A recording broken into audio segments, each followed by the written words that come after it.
ভারতের পানিতে বন্যা হওয়ার পর নতুন করে আলোচনায় বাংলাদেশি বাঁধ, অর্থাৎ ভারত যেখানে বাঁধ দিয়েছে বাংলাদেশও বাংলাদেশি সীমানায় তারা বাঁধ তৈরি করবে। এতে করে ভারত যদি বর্ষাকালে পানি ছেড়ে দেয় তবুও বাংলাদেশের বাঁধে এসে ভারতের পানি আটকে যাবে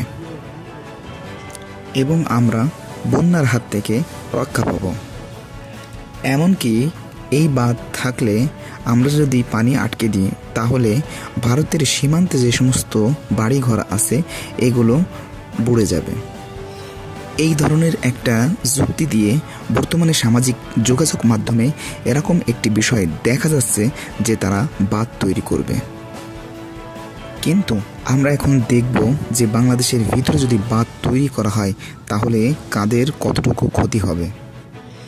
এখানে গুরুত্বপূর্ণ একটা বিষয় হচ্ছে যে উজানের দেশ ভারত এবং উপর থেকে পানি নিচের দিকে আসবে, এটাই কিন্তু স্বাভাবিক।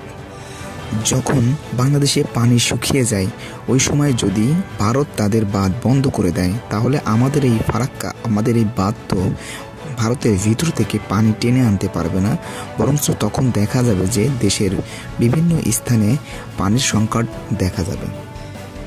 কাজেই সমস্যা কিন্তু অর্ধেক থেকেই যাবে। অনেকেই বলবে যে শুষ্ক মৌসুমে পানি না পেলে কোনো সমস্যা নেই, কিন্তু বন্যার সময় তো এই পানির দ্বারা মানুষের বাড়ি ঘর ভাঙবে না।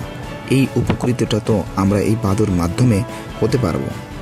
আমরা একটু দেখে আসি কি করলে আমাদের উপকার হবে। বর্তমানে ফারাক্কার বাঁধ ৭৫০০ মিটার। কাজেই বাংলাদেশে যদি ফারাক্কায় বাঁধ স্থাপন করে তাহলে তার থেকেও দ্বিগুণ করা লাগবে।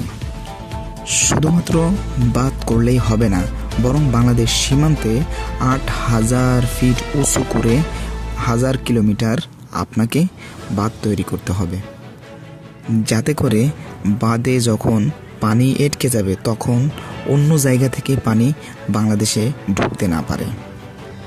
এদিকে বাংলাদেশে নদী আছে প্রায় ভারত থেকে আসা ৫৪টি। এই ৫৪টির ভিতরে কমপক্ষে ৩০টি নদীতে তারা অলরেডি বাঁধ স্থাপন করেছে এবং তারা বাকিগুলোতেও বাঁধ দিবে বলে তারা পরিকল্পনা করে আসতেছে।